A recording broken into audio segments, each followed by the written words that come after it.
COVID ini pandemi biasa atau war tool atau senjata perang? Hal ini merupakan pertanyaan mendasar sehingga jawaban dari pertanyaan tersebut sesungguhnya tercermin dengan tindakan apa yang diambil oleh para pejabat saat ini. Lalu kita bertanya lagi, apa yang terjadi ketika vaksin sudah mencapai 70% populasi yang seharusnya sudah tercapai herd immunity atau kekebalan kelompok. Lalu muncul mutasi strain virus baru lagi. Berdasarkan data kecepatan melakukan vaksinasi COVID Indonesia sudah cepat di tengah gelombang terpaparnya juga tinggi seperti saat ini. Sehingga yang tadinya 250.000 vaksin per hari, Indonesia itu sesungguhnya bisa mencapai herd imunitas dalam 3 tahunan lagi dari sekarang. Saat ini dipercepat berdasarkan informasi bisa 1 juta suntik vaksin per hari. Walau data ini masih diragukan karena kalau satu tenaga kesehatan menyuntik 100 orang per hari maka ada 10.000 nakes yang bekerja. Namun kita anggap informasi ini benar dulu deh. Maka dalam 1,5 tahun lagi atau akhir tahun 2022 herd imunitas tercapai maka kita menang melawan COVID. Pertanyaan liar, apa yang terjadi kalau mutasi lain lagi datang? Lalu kita kejar-kejaran deh dengan vaksin jenis baru lagi. Kalau saat ini kita anggap serangan gelombang kedua, apa yang terjadi kalau ada strain jenis baru yang mungkin bisa membuat gelombang ketiga di tahun depan? Melihat cara penanganan pemerintah atas COVID yang merupakan virus import dan PCR antigen juga produk import kebanyakan dan masker juga terbanyak barang import, bahkan disuruh 2 lapis lagi sekarang. Lalu vaksin juga produk import. Ini kita tidak boleh berlama-lama seperti ini. Apa nggak kita balik aja sebaiknya? Inilah masa di mana produk lokal, misalnya masker, harusnya merupakan 90%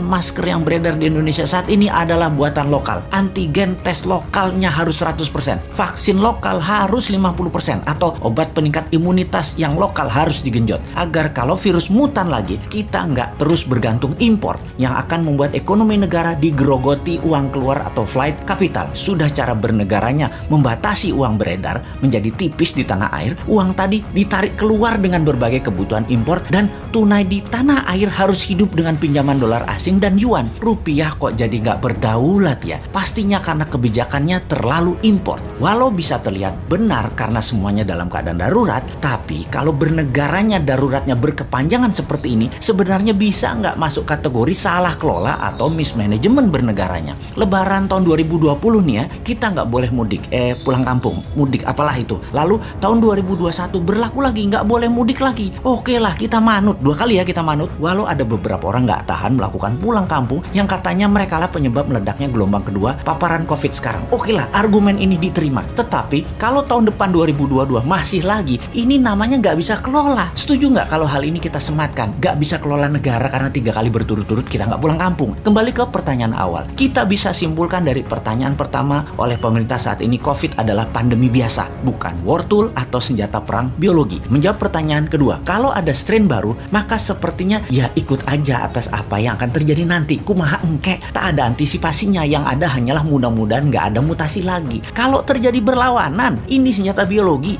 dan strain baru, mutasi baru lagi yang membuat harus vaksin baru lagi. Kita tergopoh-gopoh lagi. Solusinya pasti tinggal bangun narasi, bayar pasukan buzzer, dan pasukan buzzer bekerja keras lagi. Nah, di posisi begini kasihan mereka yang mau jadi presiden tahun 2024, sementara mereka dalam posisi menjabat yang ternyata salah semua pengelolaan pandemi dan ekonominya. Pasti kena imbas negatifnya mereka karena mereka juga bagian dari ketidaktepatan kelola pemerintah pusat dan daerah.